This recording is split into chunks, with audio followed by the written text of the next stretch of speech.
want to welcome to the stage Janelle Anderson, who is known as the virtual events visionary, who helps coaches and experts create and host simple, profitable virtual events to massively scale their business. She's a professional certified coach, an 8-time best-selling author, and a renowned speaker, and her passion and mission is to empower thousands of coaches and experts to build thriving, and here's the important piece, prosperous businesses so they can transform the lives of many thousands of clients. She believes that hosting your own event is the most powerful way to create connections, build trust with your ideal audience, which naturally creates a steady stream of clients and revenue. You'll never need to chase after clients again. So thank you so much for joining us, Janelle. I am super excited to have you here. Welcome to the stage. Thanks, Kimberly. Hey, everyone. I love that discussion that was just going on. Oh, what happened? Oh, there I am.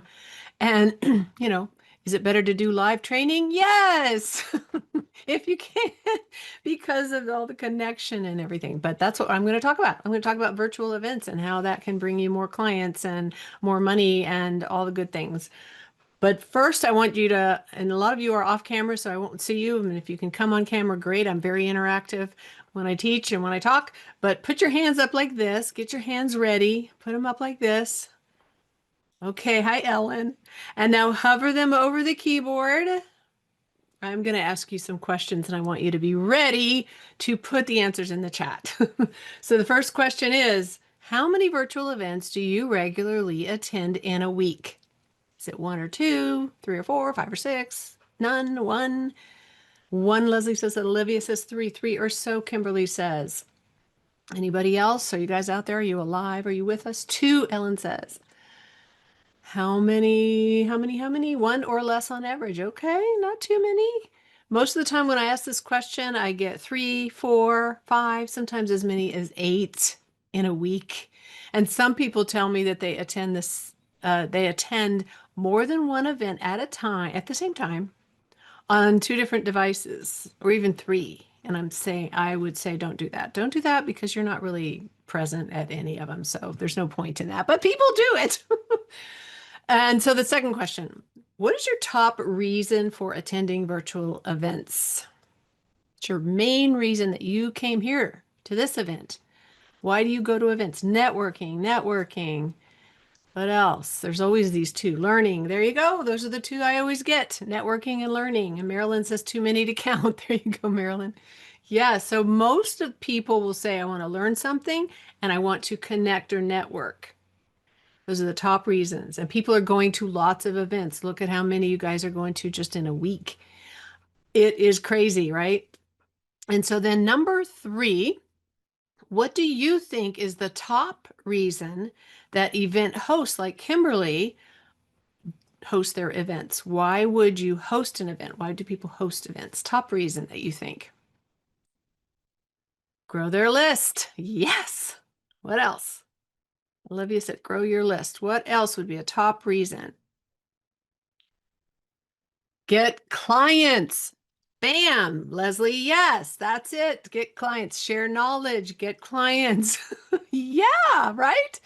So your people want to connect with you and learn from you, right? And you want to connect with them and make money, but it's not about the making of the money. It's getting them to a deeper place to take the next step with you. And yes, of course, they have to pay. So it fuels your business, but then you get to work with them at a deeper level. So in my book and in my world, like the best place to make all that happen is in a virtual event. And I talk a lot about virtual workshops. There's lots of events, workshops, webinars, summits, master classes, 3-day events, conferences, all kinds of events types. But I teach people to create a workshop / masterclass, kind of same thing, about an hour and a half to 2-hour event.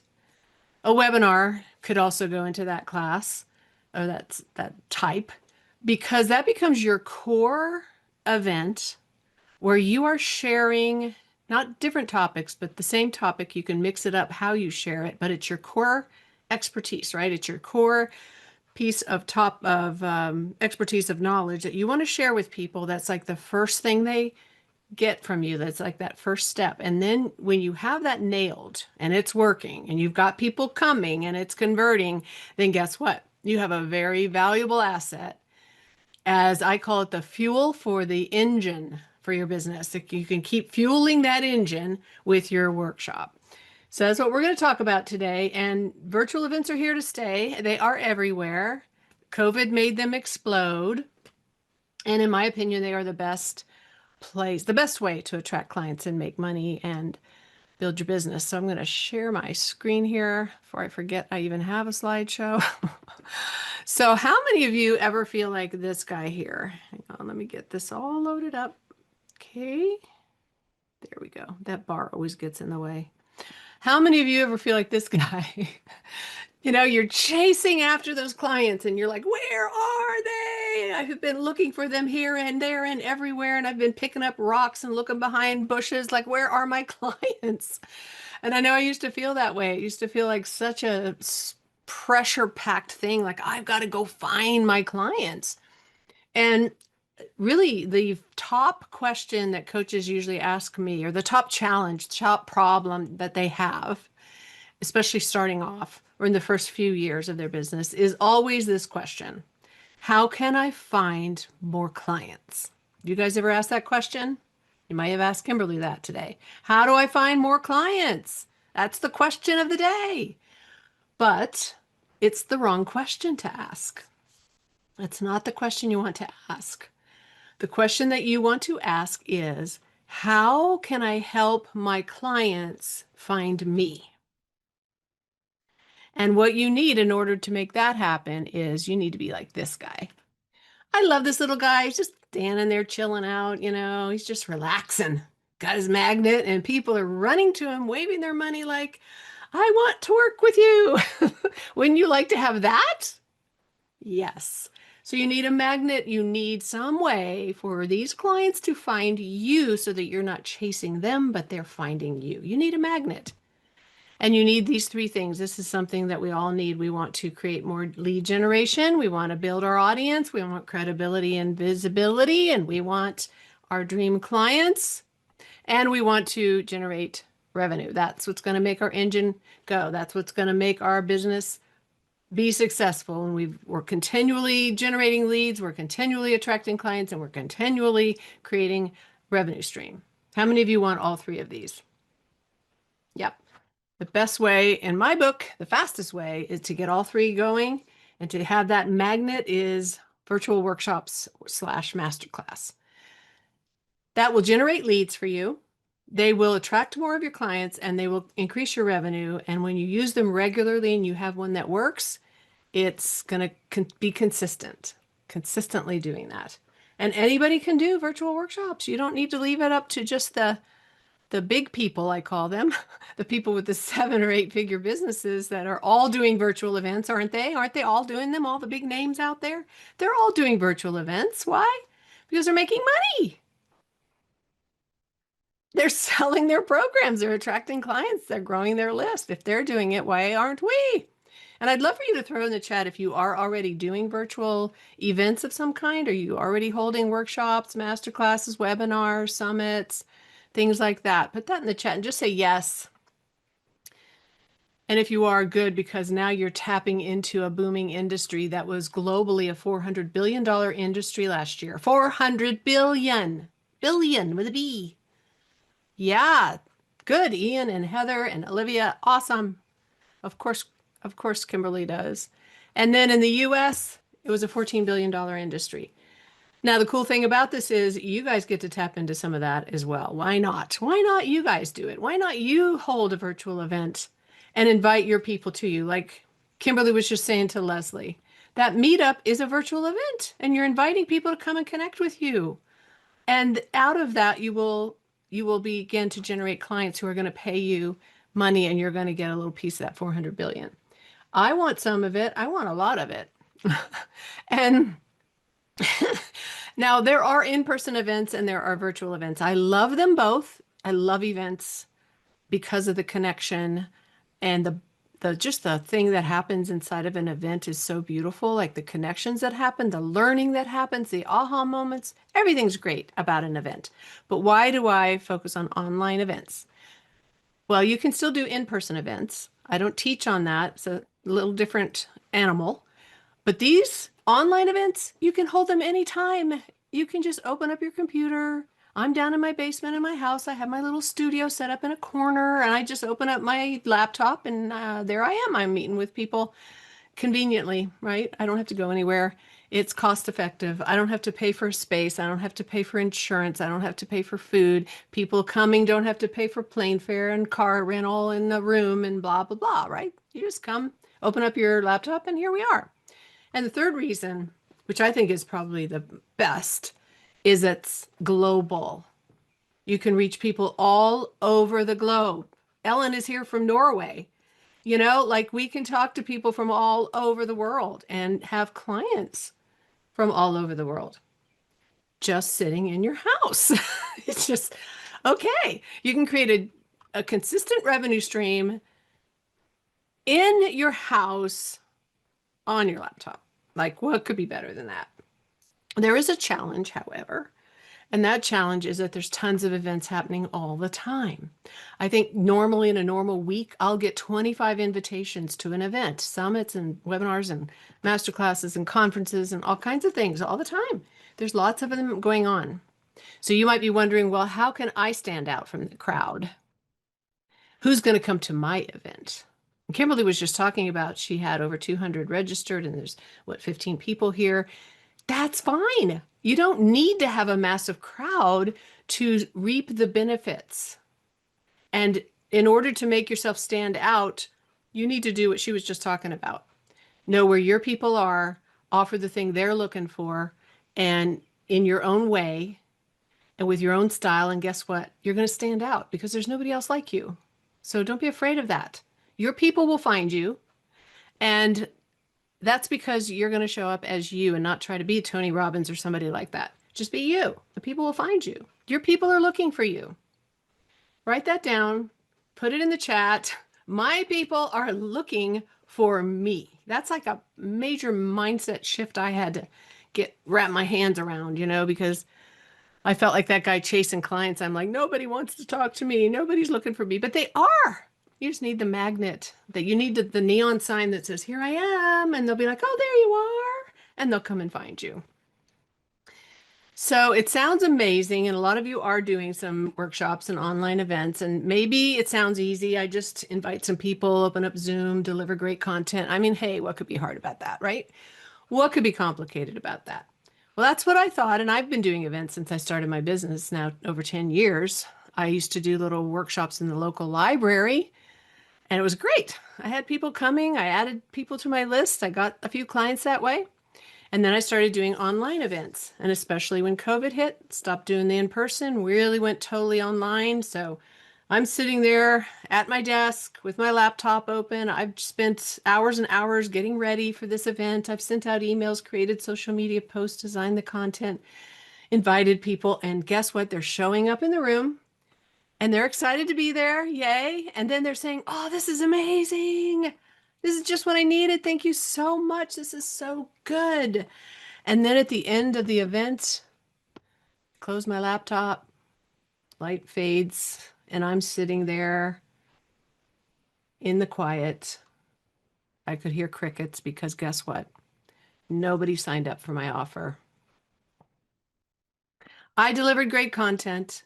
They said they loved it, but they did not sign up for the next step with me. This, or very few, this happened to me over and over again. And I kept asking myself, what went wrong? I was so frustrated, disappointed. I gave it all my all. I gave all this great value and they're not signing up. Like that's a devastating feeling. Anybody ever feel that way? Have you done a workshop or an event and nobody signed up or maybe one? And you're sitting there going, what in the world? What went wrong? I was looking around and seeing all these people just knocking it out of the ballpark, making thousands of dollars from their events. And I kept thinking, well, what's wrong with me? Why can't I? So I kept going through this cycle, hustling really hard, putting together all this content, putting it out there, getting people in the room, delivering value, and then boom, it would happen again. And after a while, I just began to feel like, well, maybe I should just give up.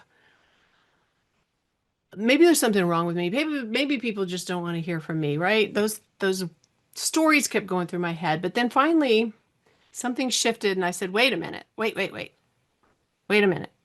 People are making money from virtual events. Why can't I? I'm going to study this thing. And there's a secret formula and I'm going to learn it. So I started studying events. Then I joined a program and I got a behind the scenes look of how events actually work. I began to be an event host on a team, big events, making six figures in a weekend. And I started to put that formula together and I applied it. And guess what? People started signing up. I started making money from my events, not just a little bit, but thousands. And so now I get to teach people how to do this. And that's what I want to do with you today. Is that okay? It's just really quick because I notice the time is going really fast. So, what we're going to cover real quick, the 8 P's of profitable virtual events, the top 3 mistakes that sabotage virtual events and how to avoid them, and a bonus tip that can literally double your conversions. This one little tip. So I'm just going to go put these up here. This is my formula. It's really eight steps because the 8th step, a lot of people just ignore. So you got purpose. You got to have a purpose for your event. You've got to offer possibility. That's your offer. What's next for them? Then you prepare your content. You work backwards. You have your purpose for your event. What's the goal? And what is the offer?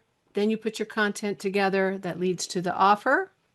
And now you got to promote it and get the word out there and fill the room. Partnerships are one way you can do that very quickly. They can promote for you.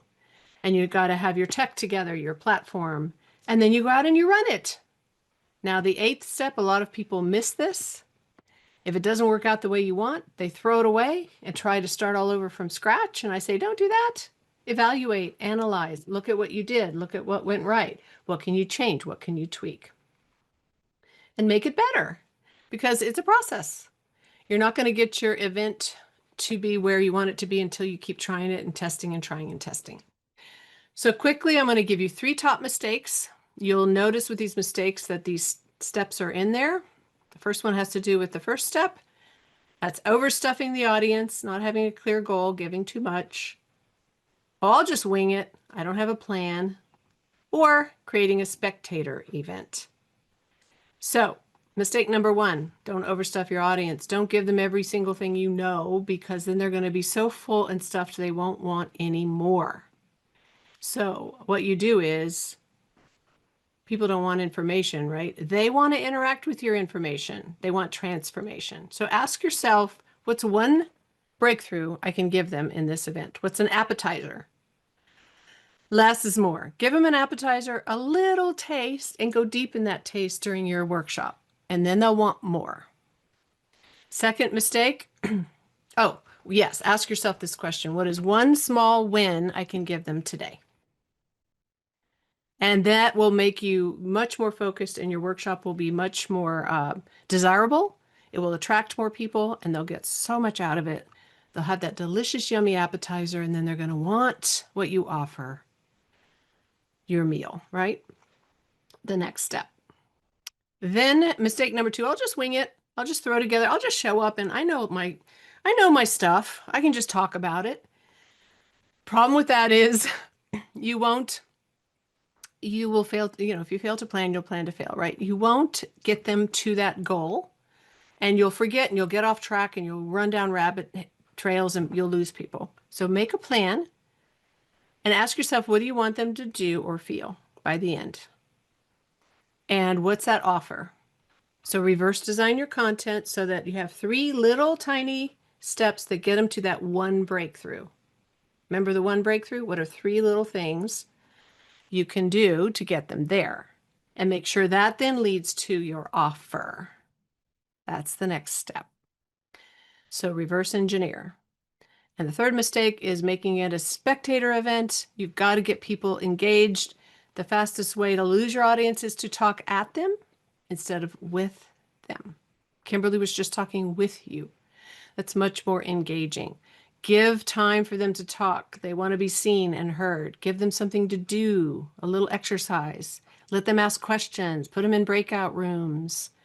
Get them involved If you do that, not only will they enjoy it more, but they will take away from your workshop and remember everything you taught. So I'm going through this rapid fire, but to sum up, stop overloading them with information, but deliver transformation. 2, get crystal clear on your objective, that end in mind, the big aha moment you want them to have, and your offer, and then design the experience around that. Make it interactive and get them involved. Let them shape your event. The bonus tip to double your conversion, you want to know what this is? It's so simple. It's crazy. Guide people to one clear call to action. Don't just say, "Oh, if you want more, just send me an email or think about it and go to my website or, hey, let me know." No, no, no, no. You got to say, "Click on this link." Whoops. "Click on this link, sign up here, go to this page, click this button, download this thing," right? Give them something very clear to do, very simple. Show it on your screen if you need to, and then they'll do it. So if you want to learn more about virtual events, my gift to you is the Virtual Edge Workshop, and it's coming up June 17th. It's completely free.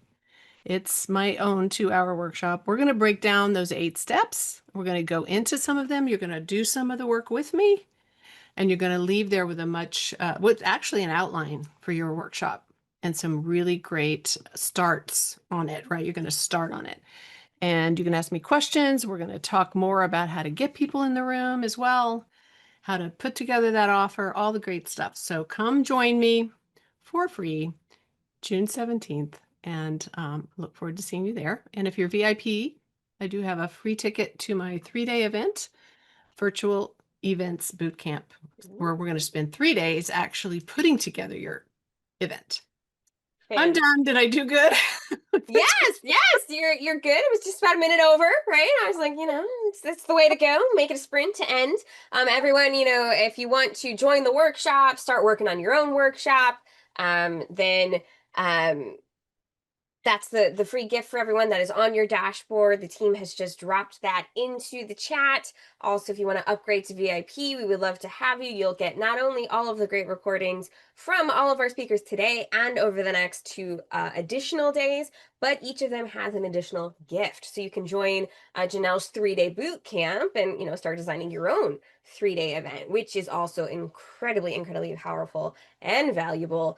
So definitely go and check those out. So Olivia asked, when you're not yet tuned into your ideal audience, should you continue with the event? Very good question. Okay, so there's 2 schools of thought here. I've done them both. You could just do workshops and try out different topics and see what attracts people and kind of use it as a test without really having, maybe the offer is a discovery call with you, especially if you're a coach starting off and you want one-on-one sessions with people. And then that will help you it's sort of like a testing ground. That's what I did in those libraries. I just tried out different things and I still was making money and getting a few clients, so it was worth it, right? The other school of thought is and actually you can do that and eventually you'll get really clear and be able to design that signature event because you'll know your audience better. Or you could wait and define your audience more, and you can do other kinds of events like try Facebook lives and I do a little Zoom thing every week. I just invite people into a Zoom room. I talk about something and they ask me questions. Like it's not real, formal. It's just a place for them to connect with me. And then I'm learning from them and what they want and who they are. So you can still do little events like that and gather the information and get clear on your audience and then build your signature workshop, which actually should lead them to the next step. So you got to kind of know where you're going. So you can do it either way. I always tell people just go out and do it because you're going to attract people to you. You're going to get to know people. You're going to get visible. You can't lose. You really can't. Just do it. For sure. And yeah, Olivia, if no one shows up that after signing up, I would then look to your marketing. Did you Yeah. send out a ridiculous number of reminder emails saying, "Hey, by the way, Yeah. we're about to start"? Um, I find a lot of people are very reluctant to send reminder emails. They're like, "Oh, it's on their calendar. I don't need to bother them." I'm like, No. "No, if you're gonna hold an event, send 7 reminders. Yep. starting There's 72 the hours before. registration part of it, and then there's getting them in the room part of it. Yes. So I mean it's a whole thing, right? Mhm. And that's a whole other piece to that Yep. process. So Janelle, I want to say thank you so much for sharing, especially for your 8 piece process. That was really powerful as well. I know we went through really quick, folks, but still so many knowledge bombs, so many golden nuggets there. And I would love to hear, and I'm going to invite people up to the stage, right? Get your 60-second opportunity to share. I want to know how's day one gone for you, right? Any big ahas from Janelle? Any big ahas from just the day in general? What are your thoughts? Where are you at right now? Um, the big question, of course, is do you have awesome, Leslie, thanks for being here. Do you have an action step, right? What is your big aha takeaway action item you're going to start implementing today to from all of this amazing fantastic speakers? Aha from this session is keep the audience engaged, for sure. Keep inspiring and informative. Very inspiring and informative. Awesome, Ellen, thank you. I forgot that you're in Norway, so let's give her kudos because it's what, well, it's only 9:30. I've seen later, right? It's only 9:30 for you, if I got that correctly, if I did the time conversion right. No, it's 10:30, or is it 8:30? You said you were in Norway. If I got that wrong, I am sorry. I thought there was somebody from Norway who had joined us. It's almost 11. Okay, so it's a 7 hour time difference. Gotcha. Okay. Yeah, so 9:40. Oh no, it's 10:40. Okay. It's very confusing. I have a partner who's in Germany, right? But then like the time changes and they didn't line up and it was all confusing. But kudos for being here and for attending the full day. Love that, this was inspiring and informative, which is my goal for this event today.